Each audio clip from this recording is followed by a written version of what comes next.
I must say it's always a pleasure hosting this program, and it's always a pleasure interfacing with the audience across the world. Now, I want to first of all acknowledge the audience from across the world. Over the last few days, I published about 3 to 4 of my books, and I see we have hundreds of subscribers who are subscribing to those books. So I want to thank you from the depths of my heart for finding interest in the books that I have recently published. I had a few persons who are reaching out to me in terms of gathering more information on the content, and I just want to thank you, the viewers from across the world who are reaching out. Today, we're going to be having a pretty interesting conversation. We are going to be talking about leaders' blind spot. Now, do leaders have blind spot? And I want to be the first to say that all leaders have blind spot. And all leaders have blind spot that is causing your business billions of dollars. And I believe that leaders, they should strive to become proactive leaders. Why? Because proactive leaders has 3 essential characteristics. Proactive leaders, they think ahead. Proactive leaders, they see beyond problems. Proactive leaders master informed action and master targeted results. But guess what? Even with this degree of mastery, you can do it on your own. Team dynamics play a very pivotal role in helping you to fill those blind spots. It takes a team to help you eliminate blind spots that can cause your business billions of dollars in annual revenue. Not just any team, you need the right team. That means that you must have a strategic recruitment, selection, placement, and climatization process as you focus on eliminating the blind spot from the organization that is causing you billions of dollars in annual revenue. Now, to join me in today's conversation, I have 2 dynamic personalities in studio today, and it gives me great pleasure to welcome them as my team players, helping me to oversee or overcome some of my blind spots as we go into today's program.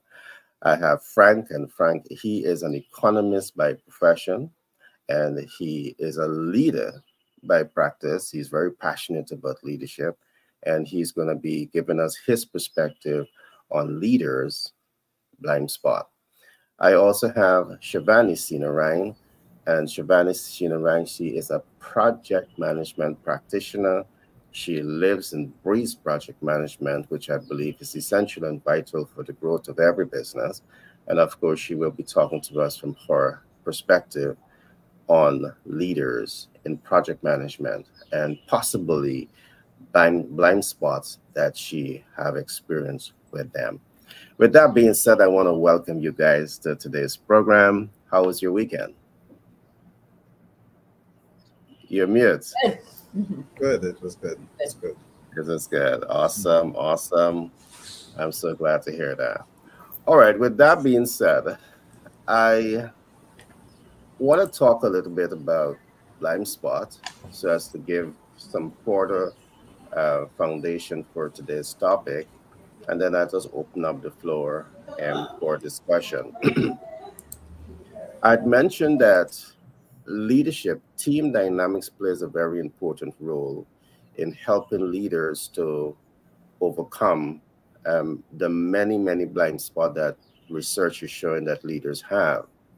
Now, it takes a team to eliminate blind spot or at least significantly reduce that.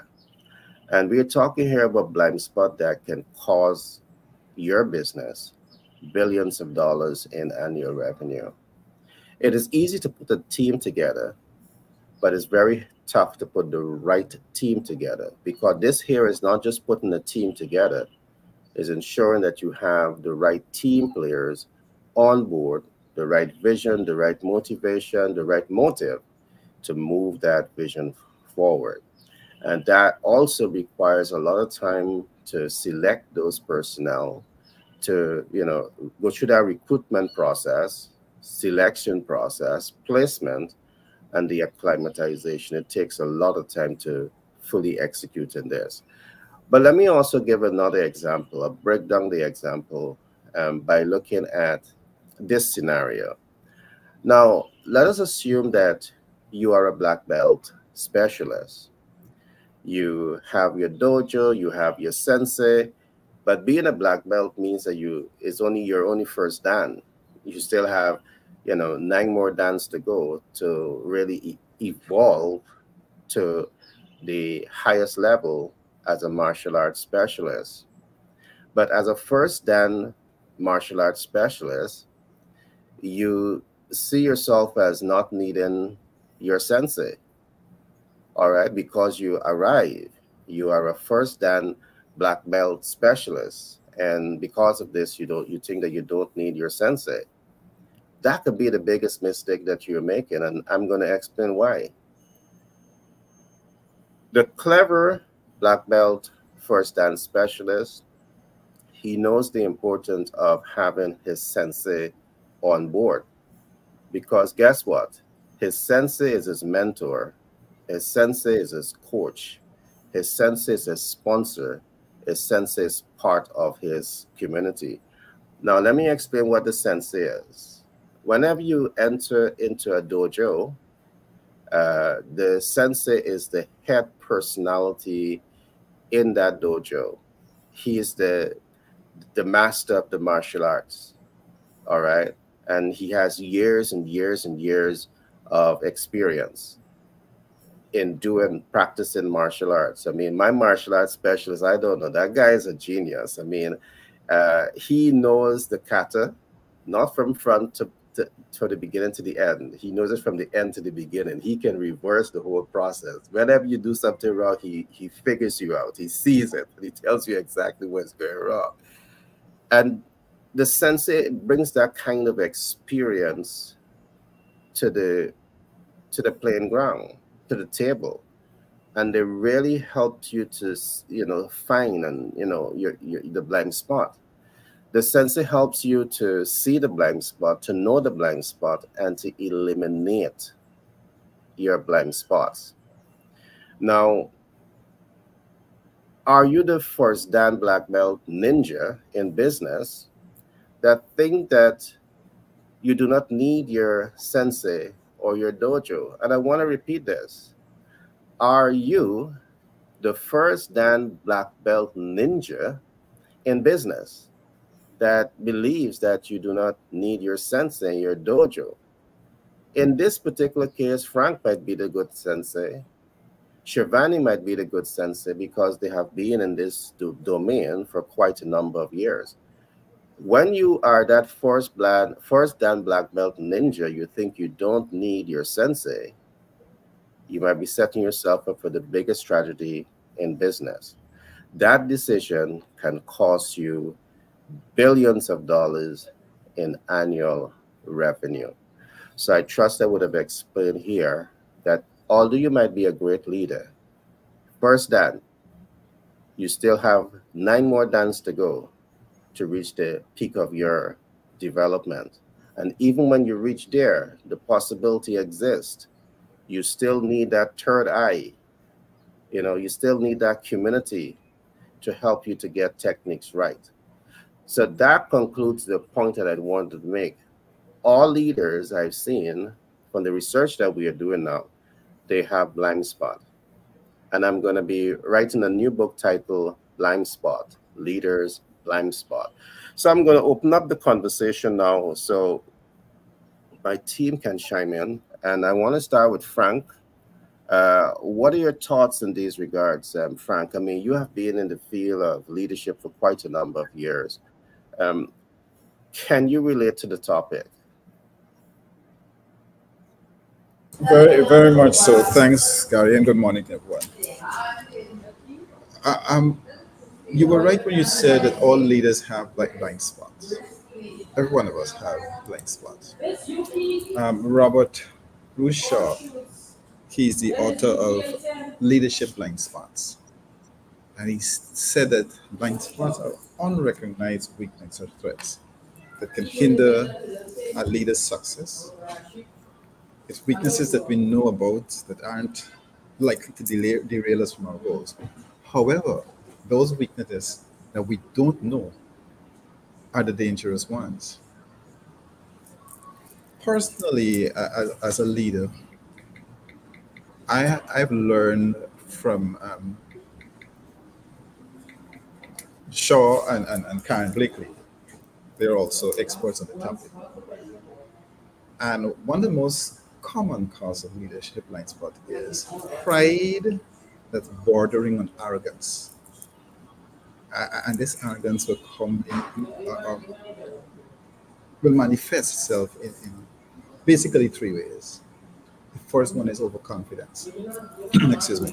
You see, willful blind spots occur when people are overconfident. For instance, some leaders only want to read reports and data that will support their views.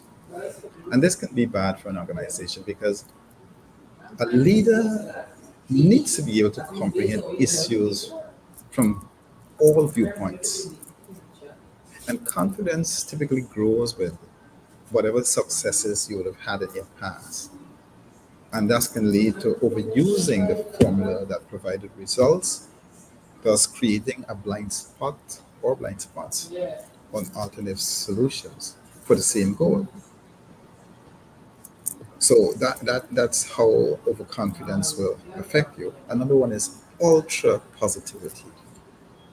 Overly positive can also create blind spots. So when you have such a euphoric stance about something, you as a leader will not be able to see when and why other people disagree with your ideas. The common trap is that the great leaders will commonly champion and push ideas that go against the grain. You know, we would not recognize names as Ford, Gates, Jobs, or Musk. No first names are required to know who I'm speaking about. But if they did not fight with a fierce commitment to their ideas and vision, they might have been just ordinary people. And from my perspective, positivity is essential to drive a vision. It's essential to inspire and overcome problems. But still, we must also build these checks into our processes and methods in order to identify those elements that can present risks and other immediate threats. We have to remember that a leader's job is ensuring weaknesses and risks are taken care of long before they create problems. The third one is power. Power or perceived power that is related to a position or title can create a level of ultra confidence and in many cases a false perception that others expect a person with a title to solve unilaterally. And that mistaken perception, which itself is a blind spot, can create other blind spots or shutting out different perspective and potential solutions. Power related blind spots can be exacerbated in times of crisis when immediate action is expected and required. How do you identify and fix your blind spots? Whether you're the leader of an organization or the leader of yourself, you will need to understand the tools that can help you identify your blind spots.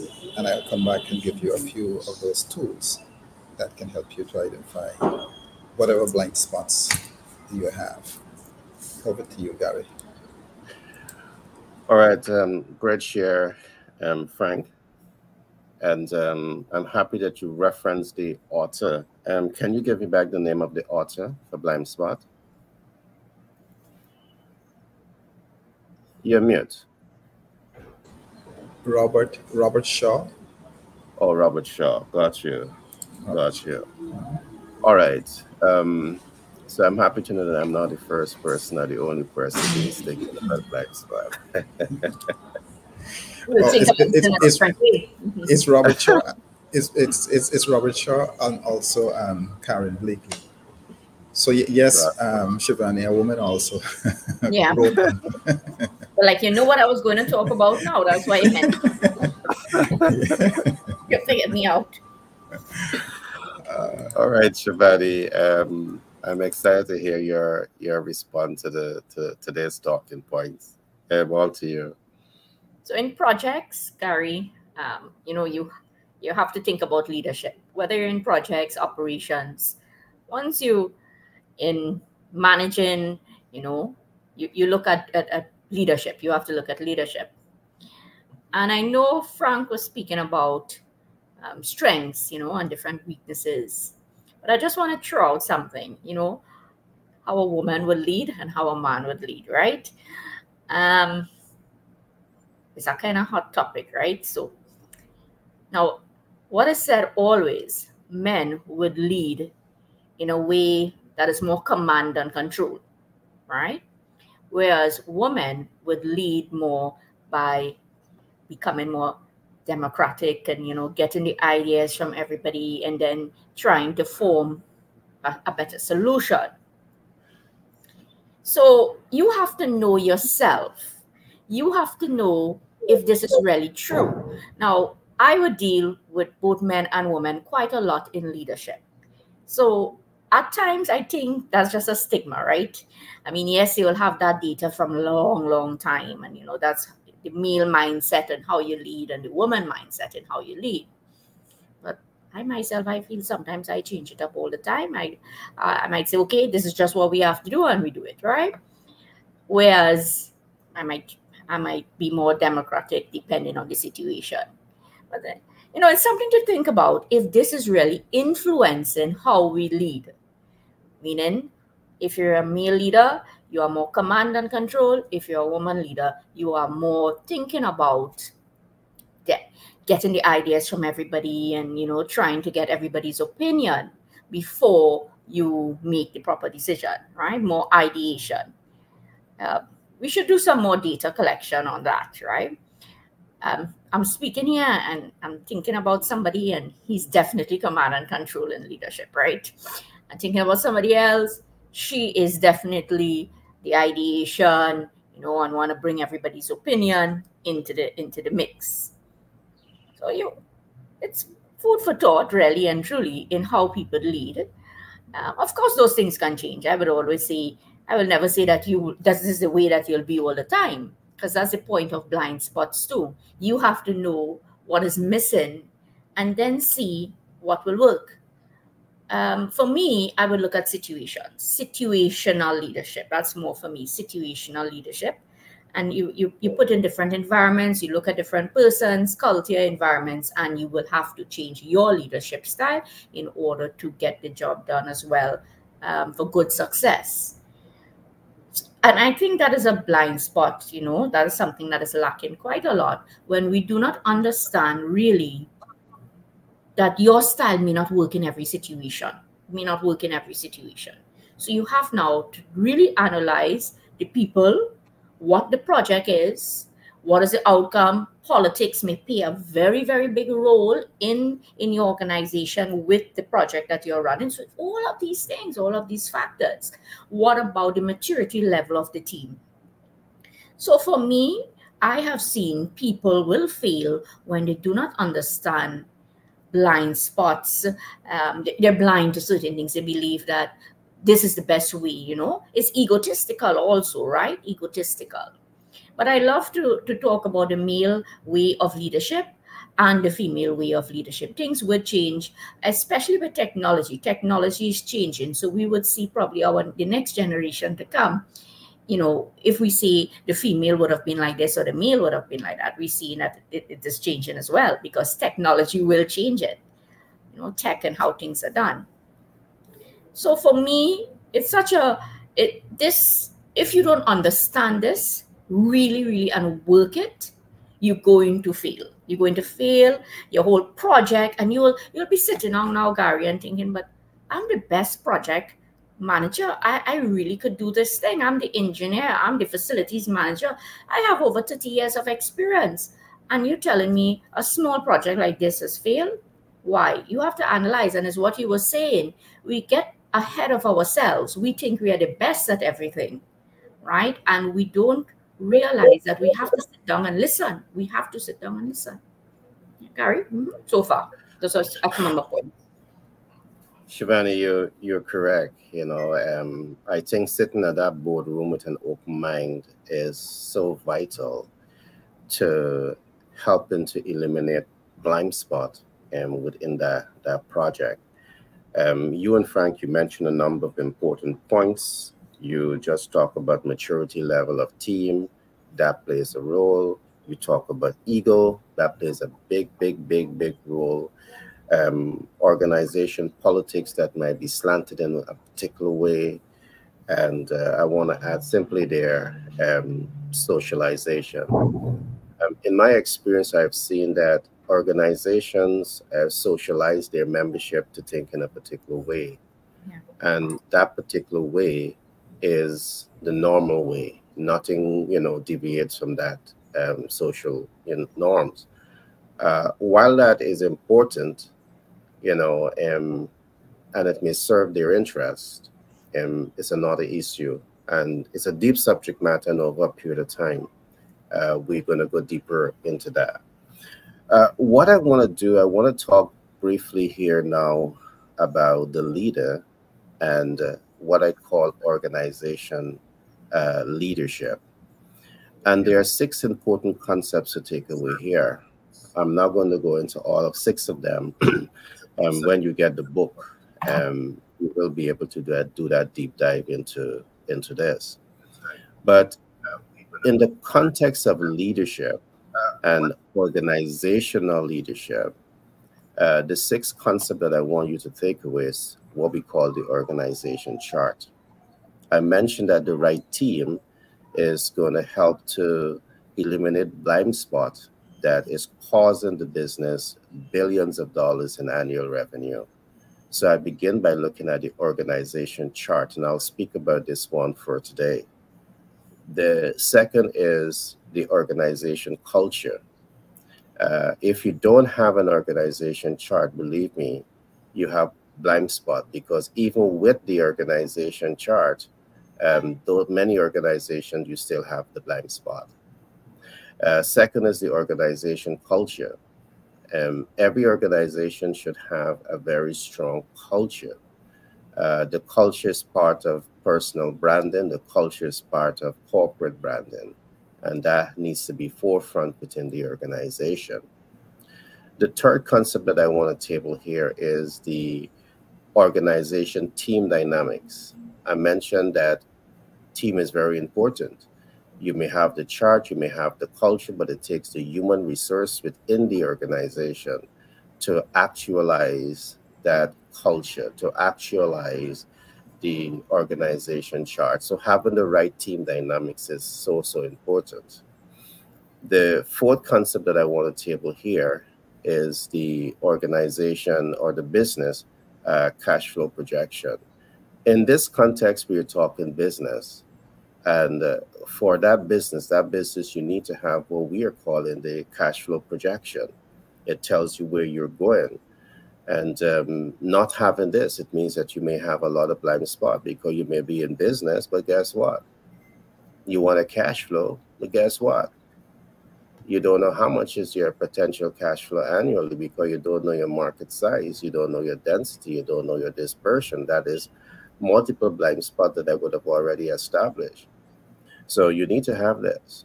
The 5th concept that you need to focus on is what we're going to call the organization cash flow game plan. In my experience, I've seen that many leaders in business, you have young leaders, you have what is known as the cash flow projection. You have your 5-year cash flow projection, but you don't have a game plan. All right, the game plan is say that this is the game plan in project management context is your WBS. And your WBS is your work breakdown structure. It tell you a step-by-step approach that you're going to be using to optimize cash flow for that business. Having your cash flow projection is one good thing, but you need to have the breakdown of the methodology and the systems and the strategy that you're going to be using to cash flow and the operation. In this context, you need it. If you don't have it, it represents a blind spot in corporate leadership. And the sixth and last concept that I'm going to briefly look at here is what I call the organization project execution unit. All right, you can know all of the above, but do you have a unit that is just built out to execute on the project activities? That's all they're focusing on, execution, because again, you may have good thoughts and good ideas and good plans, but then you fail when it comes to having your execution unit. And that's vital. If you don't have this, it's another blind spot. It's another reasons why, again, we have 20.8% of business startup fail in the first year, 40% of business startup fail in the second year, and 49.9% of business startup fail by year 3. The objective that we are doing, what we are doing here, is to provide business leaders with a frame of reference, a context of information that will help to reverse the failure rate that we are seeing in business. All right, so what I want to do now is just to expand a little bit on the very first concept that we talk about. I talk about leadership and organization. I talk about leaders, the leaders and organization leadership. And the very first concept that I looked at there was the organization chart. Now, to run an organization successfully, the factors of production comes into play. And the factors of production, I look at it in terms of the human resource needs, the capital resource needs, and the technical resource needs. I want to look very briefly at human resource needs. Now, your human resource specialists, do they have blind spots as they go through the recruitment, the selection, the placement, the climatization of the workforce? I want to push one step further because the human resource specialists, once they're trained to function effectively within the organization, they are not only affecting the workforce, but they're affecting the entire ecosystem of that organization. Because the way the staff are trained to interpret the culture is going to translate into how the public feel about your business, customer relation. But let me go a little deep into this. I talked about the fact that every organization should be built to have 4 points of impact. All right? Perhaps if you're not seeing this, there may be a blind spot. The HR or human resource specialist, you are responsible for making impact with your workforce and your team dynamic. All right. You want to be certain that whatever systems you have in place, it is designed to impact the workforce, not in an accidental manner, but in an intentional manner. That means you need to understand your programs and your systems and your processes. You need to understand it. They need to be tested. You need to have tangible results so as to be able to predict the outcome that you want to attain. It takes time to do all of this, unless you have systems that are working in that regards already. You want to also have your systems in place to impact your clientele base. All right. Several department heads and several departments is going to impact your clientele base. Public relation is going to have an impact on your clientele base. Marketing is going to have an impact on your clientele base. Customer service representative are going to have an impact on your customer base. Do you have a well-designed oil machine that is so set up to impact your ideal client.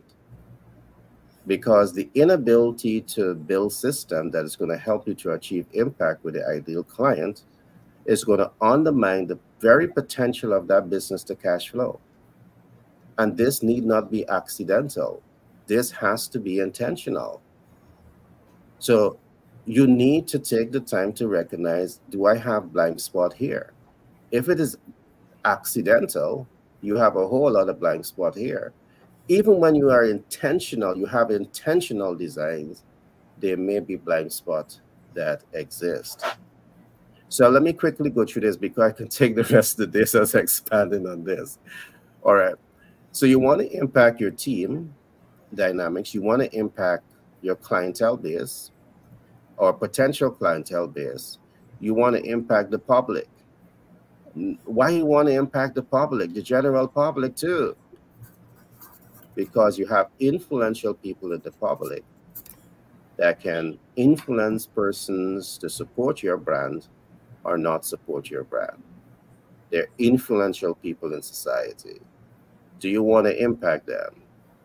All right.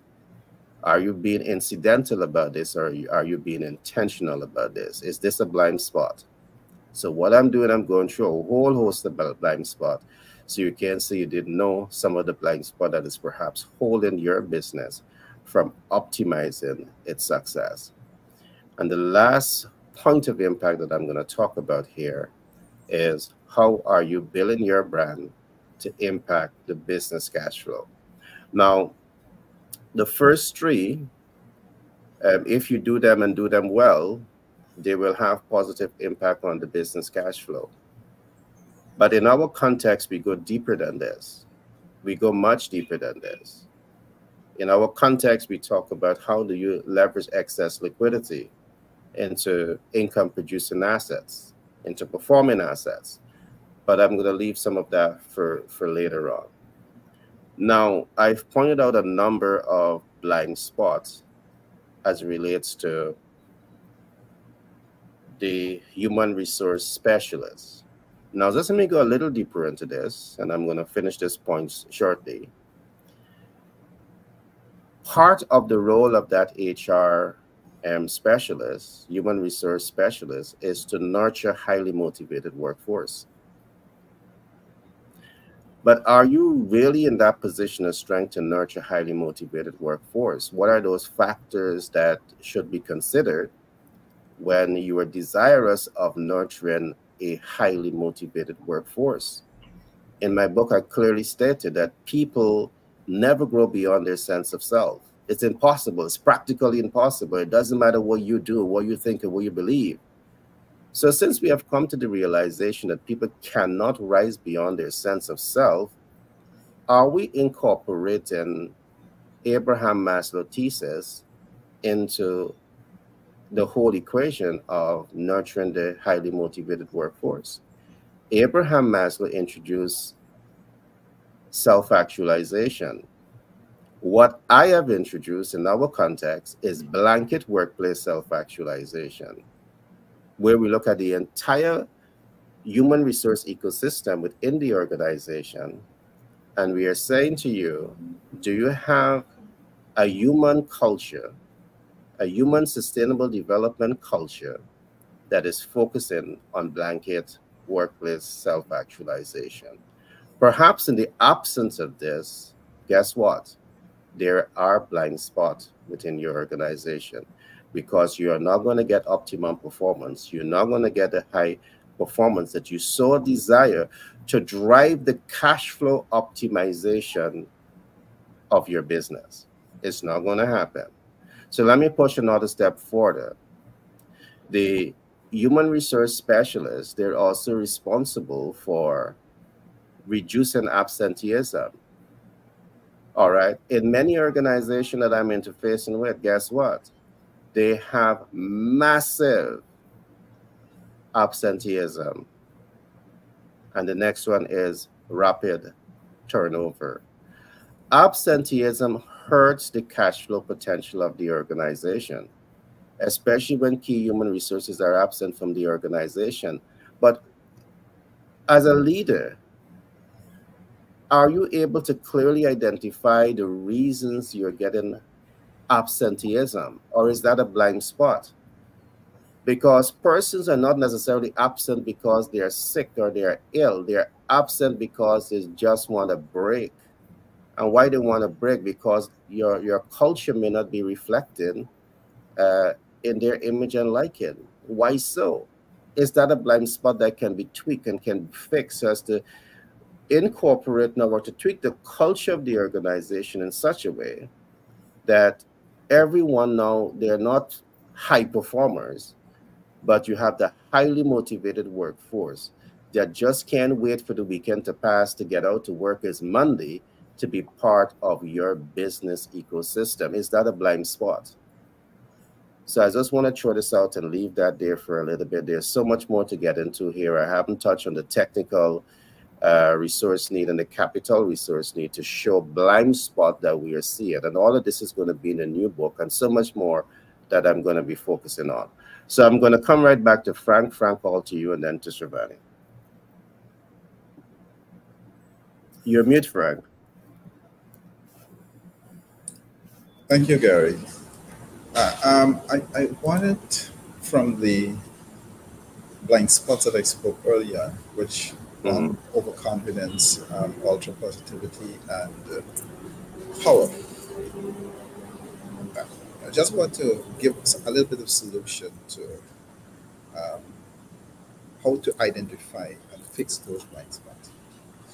Because whether you're the leader of the organization or of yourself, one needs to understand the tools that can identify these blind spots. And the first one is always audit your past mistakes. The most obvious method to help you discover blind spots. And then you look for recurring weaknesses. And according to Shaw, mistakes show us where we lack knowledge, where we lack the competence, where we lack the understanding. It's my belief, however, that people can compensate for these missteps once they have a well-built team. And the best way to audit a situation is to create formal and informal feedback channels. As a leader, what would I have done? I've been able to find these channels of success. I had to accept vulnerability, allow myself to be approachable, and others to feel free to provide openness into feedback. But sometimes you can do it even without asking for it. The other thing is lead from the front, lead from the center, lead from the back. Because you see, awareness alone isn't sufficient to get rid of blind spots. One has got to make a conscious effort to change. A great leader are those who are willing to adapt, those who are willing to lead from all ends, from the front, from the center, from the back, from the top, from the middle, from the bottom. And to do this, we have to establish the direction you want your team to go from the front. Then guide others to explore the ideas, to explore the concepts, what are the vulnerabilities with the various tools, such as design thinking. And this allows you to lead from the center and finally be prepared to step back. Listen, let someone else take the lead when something significant surfaces, and that's leading from the back. The third one is to develop an open culture. Being successful in auditing mistakes and allowing others to take the lead requires an open culture where people are not afraid of being vulnerable, not afraid of exploring or experimenting, most importantly, not afraid of making mistakes. Achieving the 3 points will not happen overnight. And it will not happen by merely communicating desired way to happen. Open culture requires leadership by example, and that starts by exposing your vulnerability, exposing your weakness. It also requires a change in management style in order to mitigate the risks and the impact of mistakes. The best approach to creating an open culture is reducing review cycles and allowing full autonomy among employees during a review period. The key here is to define your employees' tasks and review cycles based on the potential impact of mistakes. The idea is to create an environment for successful mistakes. Successful mistakes. In other words, you want to create an environment that can provide valuable learning and insight that will help improve the next attempts. And placing the importance of learning and insight over the setback of a mistake, it can completely change a team's approach to taking measured risk. Measured is a critical word. Projects and tasks need to be designed with an acceptable worst case scenario that will ultimately help educate the team. And once the stigma of mistakes has been eliminated, then it will become easier for people to step up, easier for them to voice new ideas and accept feedback as a learning opportunity instead of criticism. And this is how you create an open culture. And in turn, begin leading from behind to overcome any blind spots you find along the way. Over to you, Gary. All right. Thanks for that share, Frank. I do believe that there is merit in the recommendations that you have just tabled.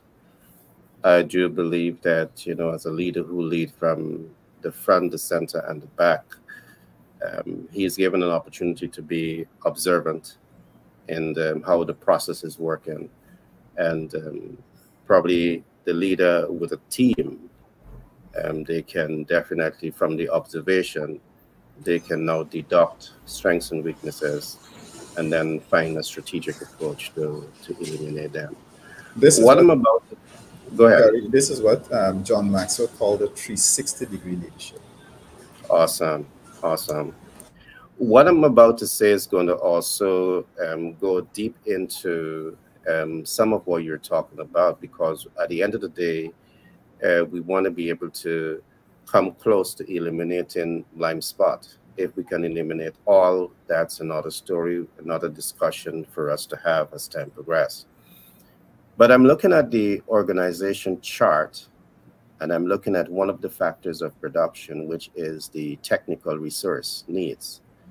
In this context, I'm going to look at the human technical skills and how human technical skills plays directly upon the whole concept of blind spot and reducing or eliminating blind spot. One of the essential human skills that we need for survival and having that competitive advantage in business is, I'm going to call it research. What research does, it allows you to collect sensitive data. It allows you to analyze sensitive data. It allows you to apply sensitive data. And it allows you to mitigate sensitive data. Now, if you're doing business and you don't have data, you have a whole lot of blind spots. And I'm going to go deeper into this to just help the audience to understand perhaps another reason why your business is going to fail.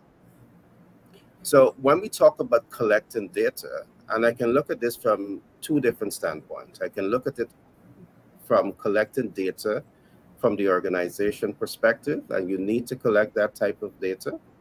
Or I can look at this from the perspective of collecting data from the external market forces. I'm going to look at the external market forces for now. Now, the data that you want to collect, the external data that you want to collect, you want to spend time collecting data about your ideal client. Because if you do not understand your ideal client, you have blind spots. You don't understand what are their needs and their wants and their expectations. You have blind spots. You're shooting in the dark. And that's not how you do business. To eliminate those blind spots, you need to do the research. You need to collect the data. And the type of data that we're talking about here, I'm going to look at a high level overview here, is demographic data. What is demographic data? Keep following this program and we will expand on what is demographic data. And you need it. If you don't understand demographic data, you have a ton of blind spots as you navigate the world of business. You need psychographic data, because unless you have psychographic data, you don't understand the ideal client. You don't understand their pain points. You don't understand their motivators. You don't understand their drivers, all of it which are blind spots. Another reason why the business is going to fail. But the more you take the time to understand your consumers, the more you take the time to understand your ideal client, the more you're eliminating those blind spots. Next, data, geographic data. You know, we have seen that many rising stars in business, you have well-designed products. But guess what? You didn't take the time to understand exactly who is your ideal client, what are their demand needs, what are their urgency and immediacy, and how to find them. So geographic now is telling you exactly where to find the ideal client that has the money to invest in your products and services. And if you don't know where to find the ideal client, it's a blind spot. It's a blind spot. So here is where you're cooking the fanciest food. Let me come down to this level now. You're cooking the best food, the best tasting food the world has ever known. But the people you sell, you know, the people that really want your food, you don't have access to them because you didn't take the time to understand geographical issues and how it plays upon the success of your business. So that becomes a blind spot. So you need data. Let me push a little further here, because today we're working to really help you to see blind spots and how to eliminate them. You need to do data analytics. So the first one we talk about there is collecting these data. The second is data analytics. And what does data analytics helps you to know, to understand as you take steps to overcome the blind spot? Now, in data analytics, there's a concept that we have coined that we call the MVO. What is the MVO? MVO alignment. MVO in this context means three things. What is your minimum viable offer? What is your most viable offer? Or what is your maximum viable offer? That needs to be aligned. Aligned to what? It needs to be aligned to your MVTM. What is your MVTM? Your minimum viable target market. All right, your most viable target market or your maximum viable target market. But for these two things to align, everything I've just spoke about, you need it. You need data. All right, for you to predetermine Shivani's needs, you need to know that Shivani has a growing organization and she hires five staff every month. So because she's a rapidly growing organization, she hires 5 staff every month. You know that if you are doing training, you can now align those 5 persons from your team to go work with Shivani, because you train them the right way to function the right way, to optimize performance in the right way. That's exactly what Shivani wants. But if you don't have the data, you don't get to create the alignment. All right. So let's go a step forward as we look at the data analytics. You want to know that the market is a viable market. Again, you're jumping to business. Did you pause for a second to ask yourself, how viable is the market? Or did you simply get into the business because you assume that because everyone else is making money, or you assume they're making money, you should get into business to start making money? So when you do the data analytics, you're looking for this market viability. What are those factors that help you to identify market viability? If you don't know this, again, you have blind spot. What the research is showing again is that many rising stars in business, you have blind spots. That's one of the reasons why you're going to fail. Let's push a little further here. Do you know the market urgency and immediacy? Are you doing this type of data analytics? Because guess what? You might be selling fridge and think that you have the modern, best designed fridge the world has ever known. But guess what? Is it urgent to the consumer? Is it immediate to the consumer because they have fridge in their homes and they're quite comfortable with that? Are you reaching an urgency and immediacy? If they take 6 months or a year to buy your fridge, are you prepared to wait that long to cash flow optimize, to make a profit, to pay your bills and cover your debts? So you can't just jump into business without understanding all of this, because perhaps you have a whole lot of blind spot, and because you are not the sensei, you're just the first dan, martial arts black belt ninja, but you got 9 more dans to go, and you don't have a sensei. You don't have a sensei to say to you, these are the essential things that you need to look at as you navigate the world of business.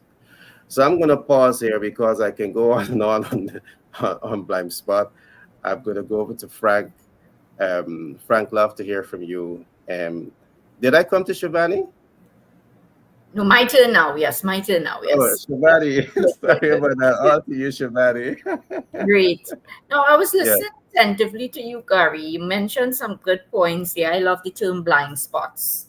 Yeah. And people need to really understand that. We need to really understand that in whatever area that we are leading. Do we understand the entire ecosystem, as you keep saying? Do you know the ecosystem? So one of my clients, and in our analysis, whatever, it's a simple thing, right? It's very, very simple, but it's a blind spot when you don't know, as you say, right? Yeah. The organization, you have all of your middle managers, as I keep saying, right? You have all of the middle managers. Everybody is operating in silos. Nobody understands, or I may understand, but you don't understand. What is the end goal? What is the vision? What is the outcome that we are looking for? Do you understand totally what is the product or what is the service that we are offering? And everybody is supposed to keep that, eye on the ball for that. So this is where the ecosystem will come in. Let's say, okay, it is to create a new product or create some wine or coffee or the best coffee in the world, as we say. Everyone, this is what you have to do. Whatever is your job, your role, how is it contributing to that? So over the years, what we have seen is that you give somebody a job, right? And they do not understand totally how they fit in the entire organization. Therefore, all they are doing is just, if they're making one aspect of the coffee, that's all they're doing. They're making one aspect. So you can't see the whole, you can't see the system. You don't understand the whole product or the whole service that you have to provide. So of course you will feel. And you'll have arguments, and as I was saying to the client, you will have arguments and discussions around just a little minute thing. But you forget that your whole is a whole ecosystem. So you need to look at it as a whole. People can't only look at it in silos. This is a blind spot totally. We see it in PM, your project itself, that's all you're seeing. You're not looking at the sustainability of the project. So when you don't look at it, all you're doing is just fixing something, and it may not work in the long term, the long run. So this is a major, major, major blind spot, not understanding the entire ecosystem. So middle managers, this is something that we have to do. Top, bottom, everybody. Get everybody involved in knowing what we have to achieve. Where are we going, as we see? Do you understand every single aspect of the product? So if you ask me, if I'm working in an organization and you ask me about something and I don't know it, that is very, very, very, very wrong. You're supposed to know every aspect of the organization. If you don't know, you got to blame leadership. Leadership is not leading it, that you know every single aspect.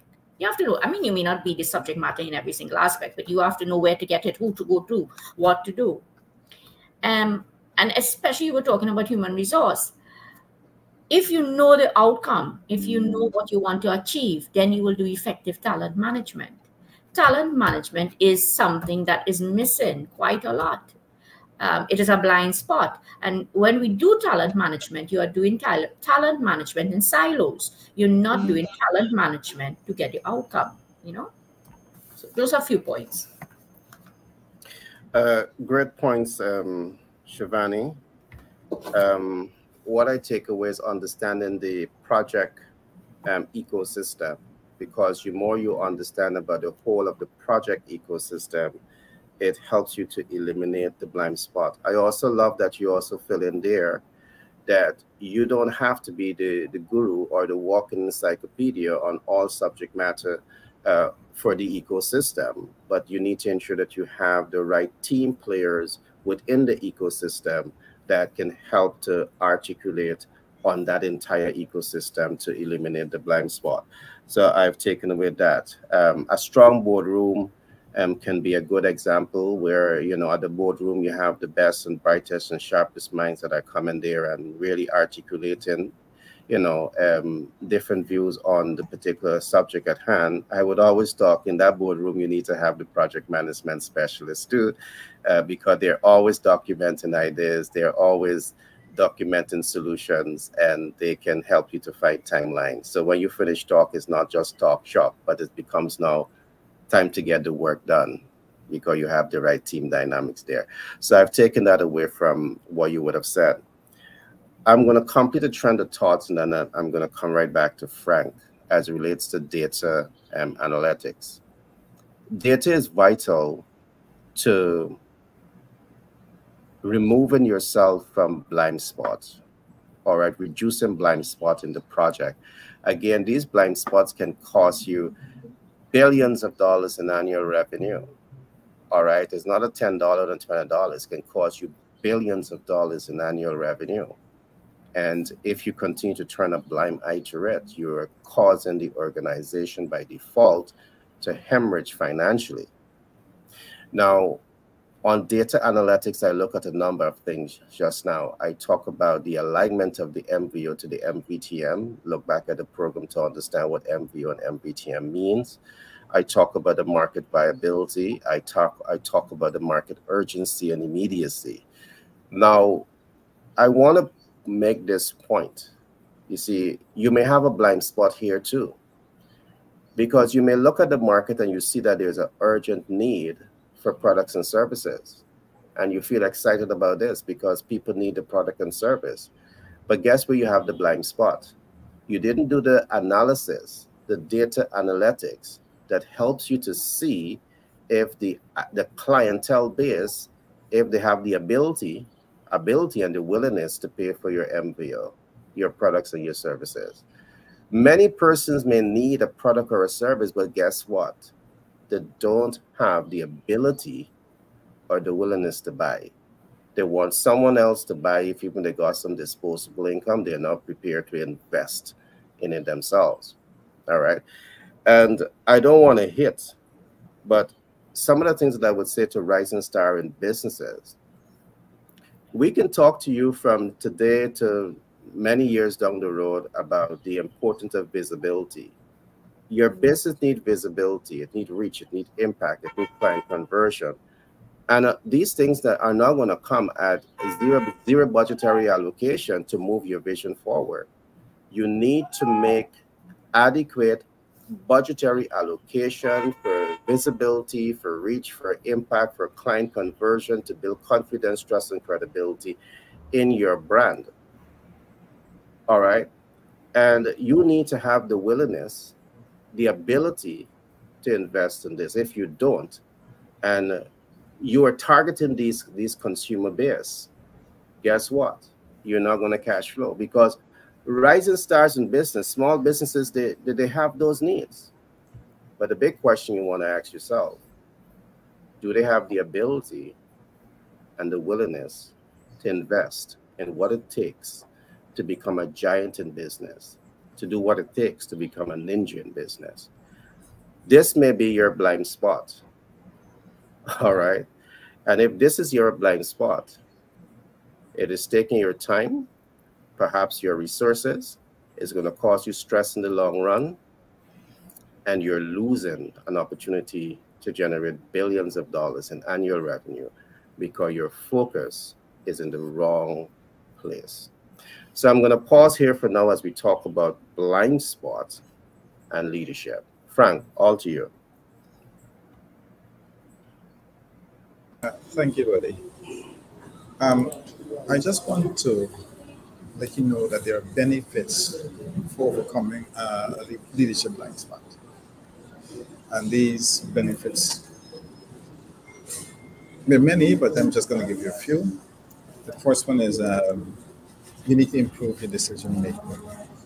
Knowing your blind spot allows you to make more informed decisions, build stronger relationship because it's easy to build trust and rapport when you are more self-aware. It can also cause increase in productivity. So when you eliminate the blind spots, you can efficiently meet those goals that you're working towards. There is also improved morale. As leaders who demonstrate fairness, leaders who demonstrate understanding, they will have an improved morale and confidence when they lead by example. You will also find with greater success because a successful leader knows the blind spot and they overcome them. So, personally, how can I overcome my leadership blind spot? How do you overcome? Become more aware of your own biases. We all have biases, but recognizing them allows us to avoid letting them cloud our judgment. We need to seek feedback from others in an effort to gain a balanced viewpoint. Continue to seek feedback from colleagues, from the team. Um, you need to challenge your assumptions. Take a step back and challenge your assumptions before you decide. Do you rely on facts or on biases when you have to make a decision? You have to be more open to feedback. Despite not wanting to hear it, be open to feedback from others. Being willing to change. Many leaders can overcome their blind spots and become more effective if they are willing and eager to change.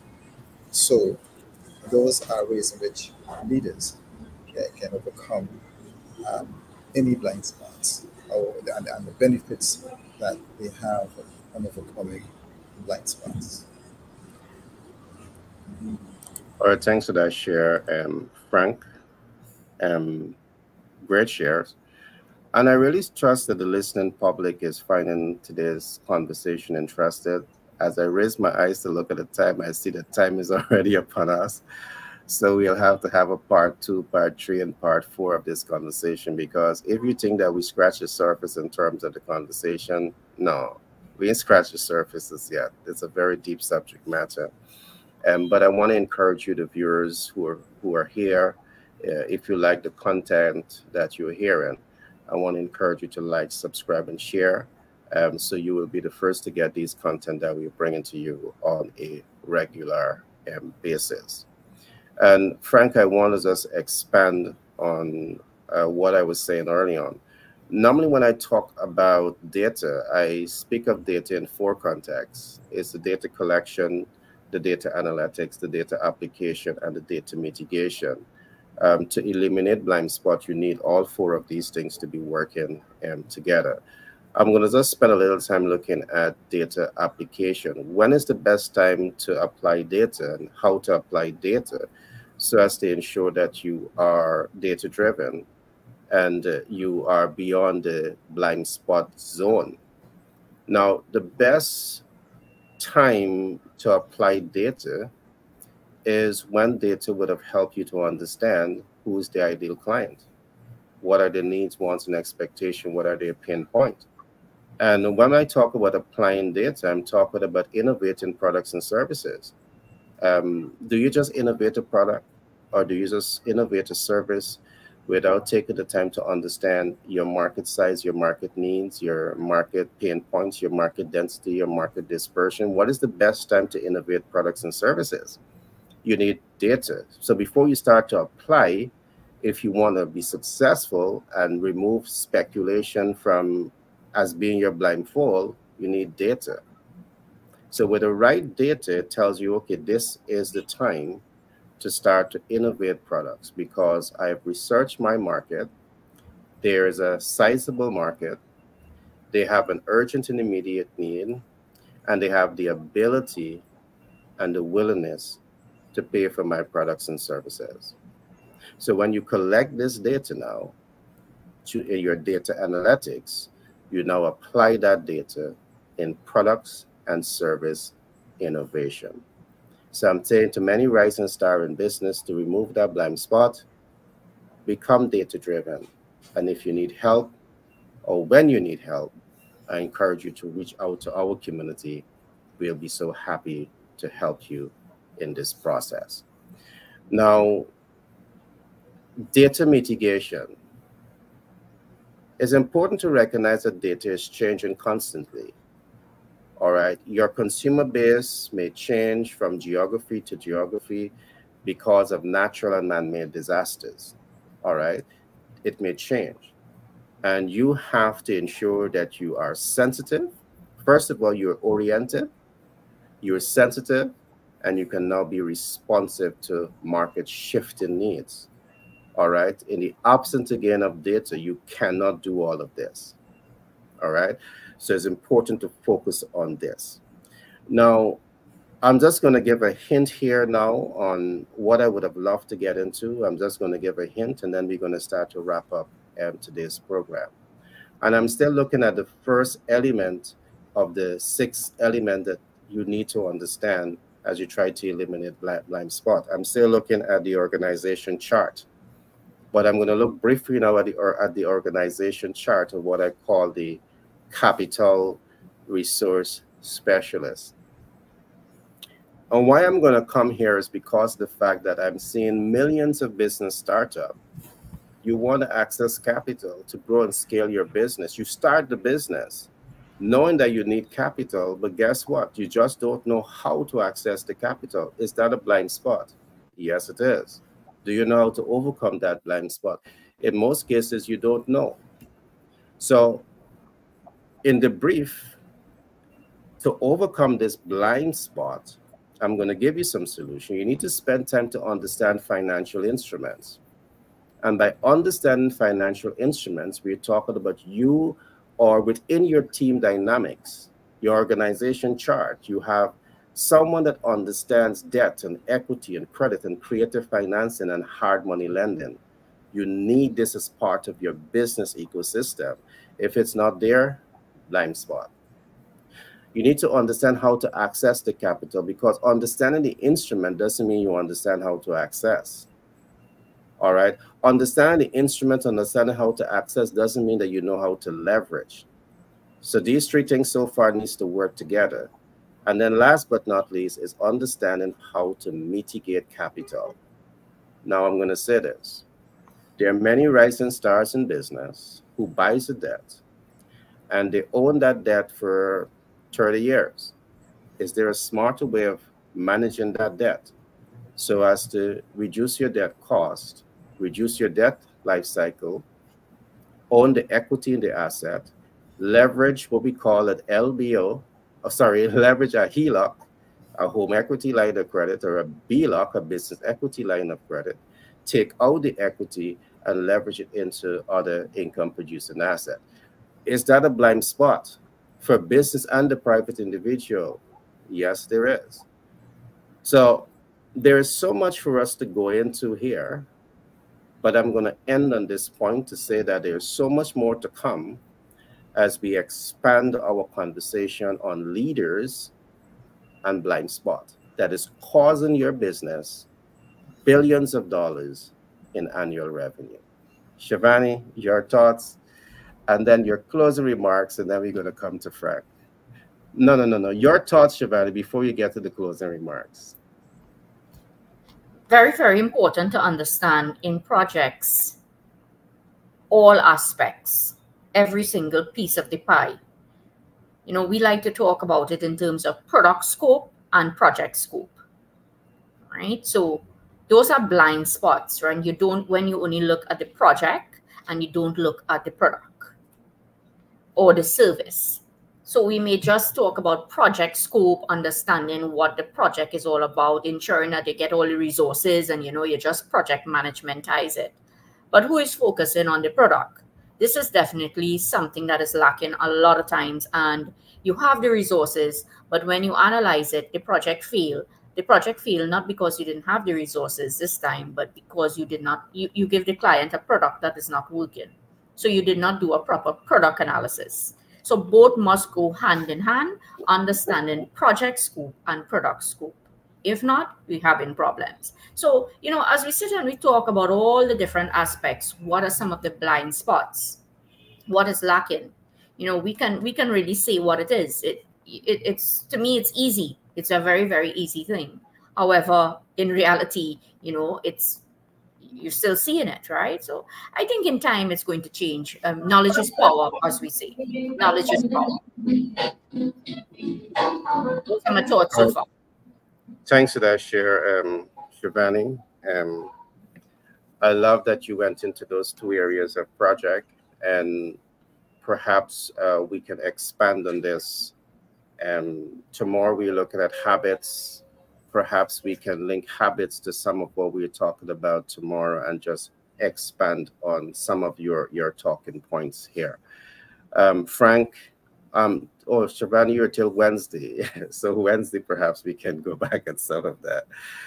Frank, can I get your thoughts and your closing remarks? You're mute, Frank. Yes, Gary. And I just want to close out by reiterating that as a leader, we all have blind spots.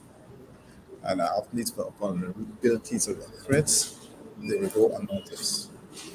It can, however, adversely affect our success. And despite the fact that leaders cannot eliminate all blind spots, and the steps, there are steps which we have gone over before that can taken to overcome them. And in addition to improving decision making and building strong relationships, achieving their goals, all leaders can mitigate their blind spots, which includes their personality, their experience, or experience can also shape blind spots, the biases, and it goes on like that. So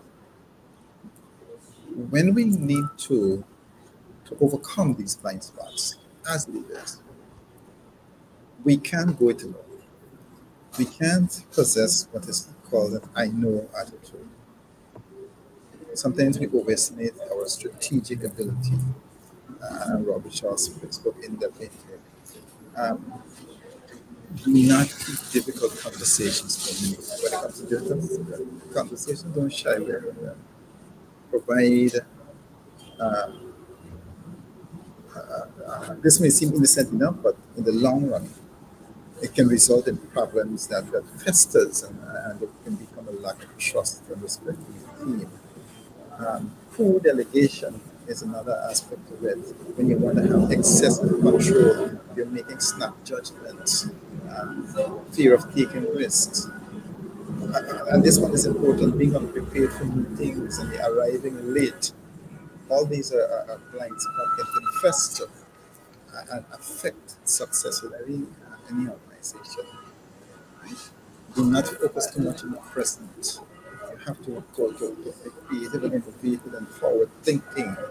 Don't be too self-centered. You have to be willing to learn and grow. Any person who is not willing to do that will result in stagnation and a lack of innovation. Right? So, as a leader, you need to become effective.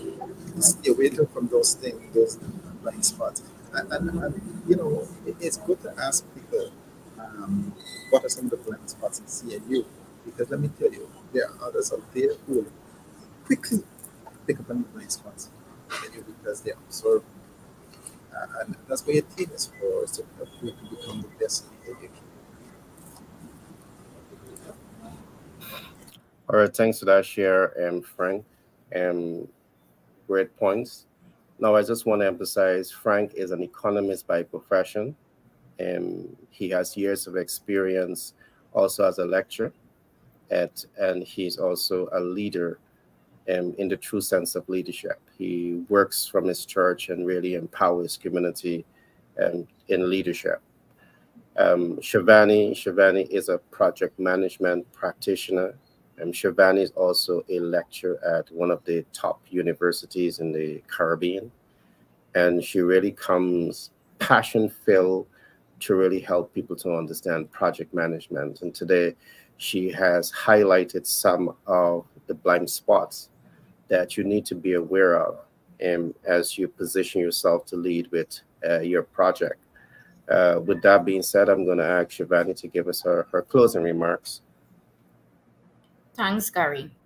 Now, everything here that we keep speaking about, it is, I'm keep hearing in my mind something, conscious leadership. Conscious leadership. And, you know, Frank, you said it too. You have to understand, firstly, you know, you have to want to change too. Huh? Otherwise, this is not going to work. You also talk about it, Gary, in terms of you're not going to go beyond yourself, right? You're not going to be on. So you have to learn how to do this.